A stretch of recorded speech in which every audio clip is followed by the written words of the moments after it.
So I want to revisit a case that I have talked about before. I've done an interview on, and I'm going to do another interview about this case. But this is a case that I'm extremely connected to, not for any personal reason other than this is just one of the first cases that I really looked into and got connected with when I first started this TikTok.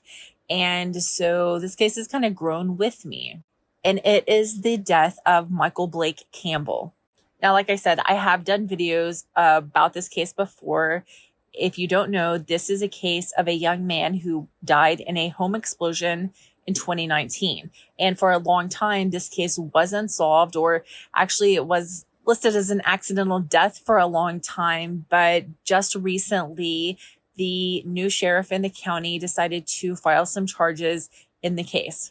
Here's the thing. Out of all the words that I could possibly use to describe this case or talk about this case, they are not as good as the words of the Arkansas Justice Project. The Arkansas Justice Project recently posted an article about this case, and I feel like it's as eloquent and gets to the point better than anything that I could have ever done. And so I want to share this article with you. I'm going to post the link to the article in my link tree if you want to check it out yourself. But if not, I'm just going to read it to you. And again, this is not anything that I wrote. This is Arkansas Justice Project. Michael Blake Campbell died in a house explosion June 14th, 2019. He was just 19 years old at the time of his death and a father to one child with another baby on the way. Campbell was deeply loved by his family and is deeply missed. His mother and father have been extremely vocal over the years about the lack of investigation into their son's murder. There was one individual present at the time of the explosion, and his name is Demarius James. James placed himself at the home at the time of the explosion in an interview with Kate 8 at the end of June in 2019. He did not indicate that anyone else was present at the home during the explosion. The home, located at 7293 Highway 141 North in Beech Grove, was a stone house and just one of several properties owned by Campbell's mom and stepfather. Greene County wants you to believe that Campbell's stepfather hired him to burn the house because someone stole the wiring out of the home. They say they are going to prove this case with witnesses who claim there was some sort of plan to burn the home for insurance money. It wasn't until we began looking into these witnesses that we realized something wasn't right.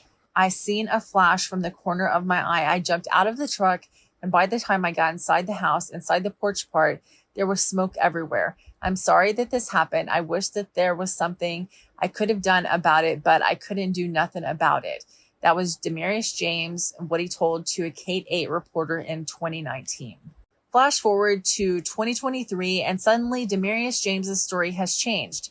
He now claims that Blake's stepfather paid them to burn the home down. Seems awfully convenient given that he was the only person at the scene, stated that he saw the explosion, and then presented himself to Kate 8 covered in bandages.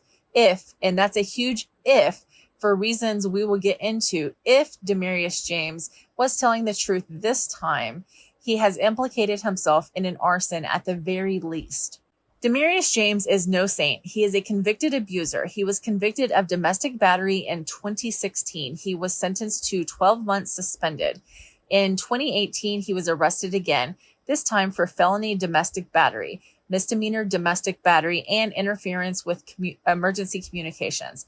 He pleaded guilty to the felony and was sentenced to 36 months in the Arkansas Department of Corrections with 140 days jail credit and an additional 84 months suspended.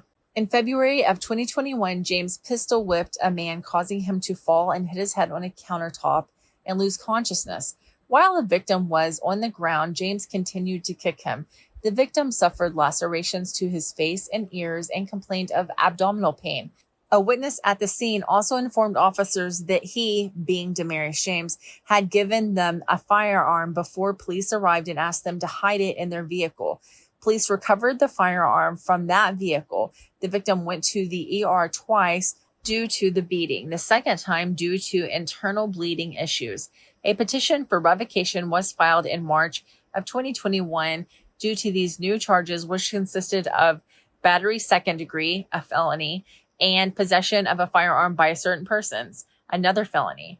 And by April, he was allowed to plead out to a misdemeanor charge of domestic battery and a misdemeanor charge of possessing an instrument of crime. His sentence on that case was 12 months probation plus 75 days in the county jail with credit for 75 days served.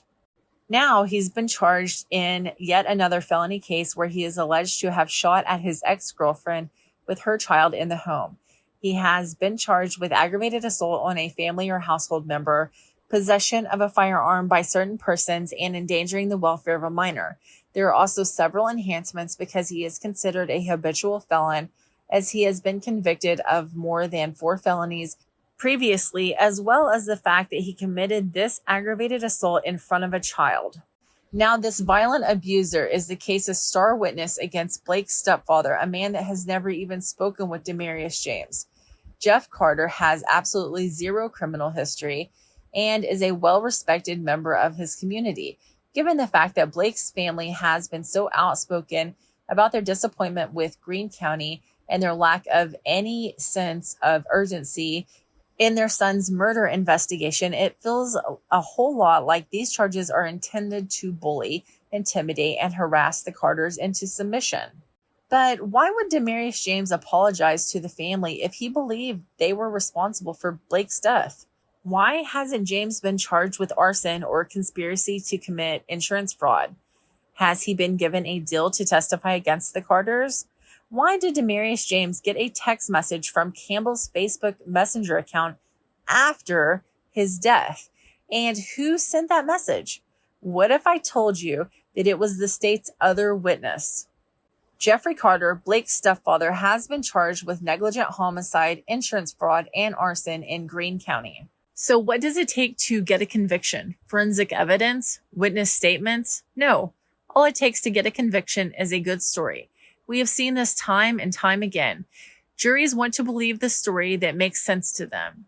Prosecutors can interpret evidence any way they choose to, and their opinions sway juries. So, in spite of the fact that there is no forensic evidence tying Carter to the scene, no cell data evidence proving any type of conspiracy with Blake, and witnesses involved that have clear reason to lie, this prosecutor has chosen to file these charges and pursue this family instead of the violent felon that was at the scene when Blake was killed and had to have been within reach of the fire to become injured. A violent felon with a clear MO who likes to pistol whip people and then beat them in the head when they are down.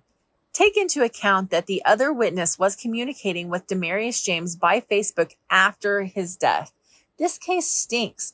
This case is a miscarriage of justice at best and severe corruption at worst. It is up to us as Arkansans to stand up and speak when prosecutors abuse their power and go after innocent victims simply for daring to demand justice for the murder of their child.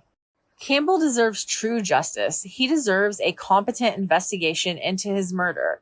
He deserves charges brought against the only man present at the scene of his death. He deserves investigators that work toward the truth, not just what makes them look good after years of non-action on this case. Again, that article was not written by me. Those are not my words. That is the Arkansas Justice Project. I wholeheartedly agree. I just don't want to take credit for something that I didn't write. I mean, looking at the things that we know, Demarius James did go on Kate Aid and do an interview. He did so with his entire face wrapped in gauze, where not even his mouth was showing. He did so wrapped up like a mummy after his mother had posted to Facebook how well he was healing, where his face wasn't covered in gauze. It just doesn't really make any sense. It doesn't make any sense that Demarius James had gasoline on the bottom of his shoes from this house fire, this explosion, but he wasn't connected to it and the gas didn't burn up. It really doesn't make any sense to me, and it never has. So what really happened that day? What really happened in that house fire? Why were Blake Campbell and Demarius James at that house at all? I don't know. Why is Blake Campbell not alive? I couldn't tell you. but I could tell you that Demarius James has the answer. It is my belief that if Greene County really wanted justice in the death of Michael Blake Campbell, and it wasn't just about going after Jeff Carter or being upset because the Carter family, along with Blake's father, have been so vocal in being upset with Greene County for not investigating their son's murder, then why is it that Demarius James has not been charged? He admitted that he was there. He admitted taking part in an insurance fraud scam that he says existed. Why has he not been charged? If it's really about justice, then why has there been no justice? Why is there no sign of justice? Why does it feel like they're going after someone just to go after someone?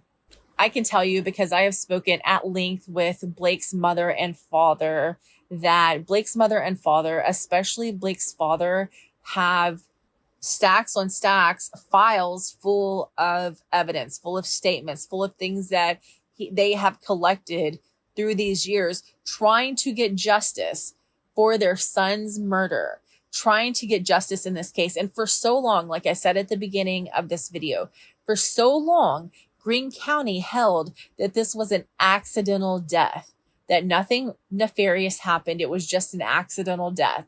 Now, a new sheriff comes into Greene County, and all of a sudden, it's an insurance scheme that created the murder of Blake Campbell, and now his stepfather has been charged. But Demarius James, the only one who has admitted to being there and the only one with a criminal record, has so far came out of this smelling like a rose.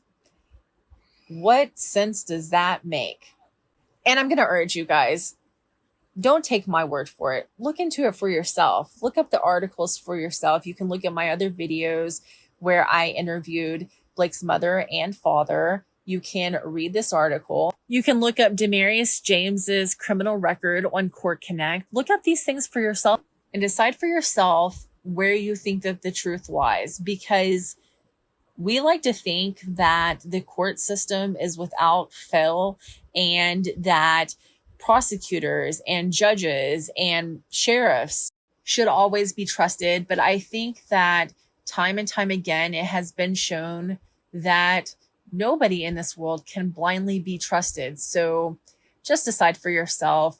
Blake's mother has announced on her TikTok that I will tag in this video that they are actually meeting with people from the show Accused to discuss this case. And maybe this case will be featured on that show. I mean, I honestly hope so, because if this is such a broad miscarriage of justice, it really, truly needs to be brought to light.